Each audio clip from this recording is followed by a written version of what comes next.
My story begins under the blazing hot summer sun on my family farm just outside of Amphissa, an agricultural center not far from Delphi, a place for which I've always longed to visit. My name is Menander, a boy of only 17 summers, and though few, I often feel that count of years weighing heavily upon me. My limbs tire easily, and a sickness lingers in my chest, leaving me to watch more than I work. Our farm, nestled among the olive groves and golden fields, thrives under the care of my parents. They labor from dawn to dusk, their hands hardened by the earth, while I tend to the simpler tasks, feeding the goats, gathering herbs, and offering prayers at the small shrine of Apollo that stands on the eastern edge of our field. When I am able, I join my parents in song, my mother's voice, small and pure, always in perfect rhythm and pitch. My father's, loud and proud and horribly off-key.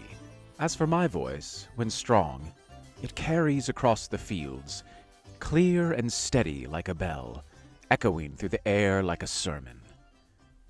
But these moments are fleeting. I can feel my voice fade, the sickness in my chest growing worse, and with each passing day it becomes harder to carry the melodies of my family's songs. The quiet ache in my throat fills me with fear. Kneeling at the sun god's shrine, I clasp my hands together.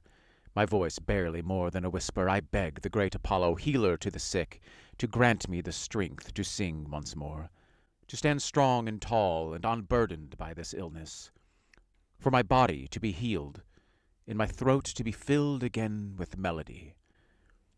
My heart aches with each word, and I wait, hoping that somehow Apollo will hear me. Yet it is in the absence of Apollo that my prayer is answered.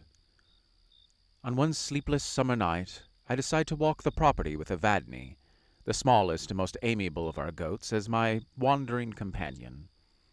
The air is thick with the scent of lavender and sage, and the only sound the uneven footfalls of Evadne's hooves upon the dry earth. When I near the shrine to Apollo, I could feel her before I saw her.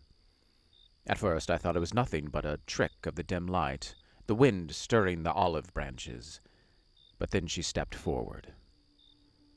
She didn't move like a person. She seemed to glide, the air itself parting before her, pale and slender, wrapped in a veil of darkness, but not the harsh black of death. It was something softer, like the quiet purple before dawn. Her face was a study of contradictions, beautiful yet distant. Her eyes, deep and dark, catching the light of the moon, but refusing to reflect it. I should have run. Every instinct screamed it. But instead I stood before her, trembling. Artemis? I managed to mutter, thinking this can be no other than the twin sister of the great sun god Apollo. She smiled, a slow, knowing smile, and with a voice as gentle as the wind, she spoke. I am indeed a servant of the moon. Her voice was like a melody, sweet but laced with something darker. I dared not move. Even Evadne, typically skittish and brazen, couldn't run or bleat, sensing what I could not name. Everything around and near me, the shrine, the farm, my life itself, began to seem distant now, as though the world had grown thin.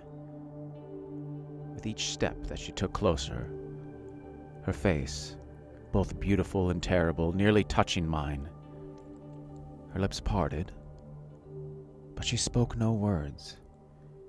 Instead, she drew her face close to mine and pulled.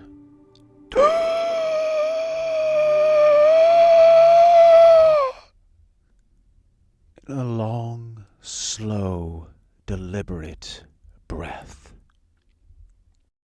The air around me shifted, as though pulled from my chest. The ache in my bones, the sickness that had gnawed at me for so long began to lift. The weight of my body grew lighter, and for the first time in what felt like years, the tightness in my lungs released.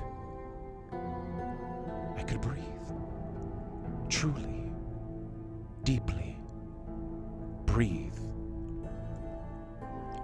But it was not just the pain that she took. I could feel something more, something deeper. A warmth that had lived somewhere beneath my ribs. That part of me that clung to light, fragile and trembling, out it stretched toward her like smoke, and she pulled it from me, not in violence, but with a strange tenderness. The agony faded.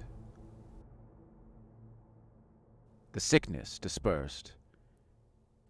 Yet, in its place, an emptiness remained, as though a piece of me had slipped away into her waiting grasp. I collapsed to the ground, the night air cool against my skin, though the heat of her presence still lingered. My chest rose and fell with ease, each breath no longer a struggle, the pain gone, the ache in my bones, the tightness of my throat. Strength now pulsed through me, unfamiliar and unsettling, like a fire that burns without consuming. She had taken from me, yes, but in return, she had left me whole. And as the weight lifted, so did too the veil of her presence. Shadows that clung to her began to dissipate, dissolved like mist in the pale light of the moon. My heart pounded. I lifted my gaze, my voice still trembling. I asked, "What do you want of me in return?" Yet only silence answered back. She was gone. Nowhere. Not a rustle in the grass, not a whisper on the breeze. It was as if the night itself had swallowed her whole, leaving nothing behind. And yet I knew that she had been there. My body knew, and remembered the pull of her breath, the strange hollow left within me. The strength she had given me remained, but so did the knowing, the certainty that one day she would return to name her price.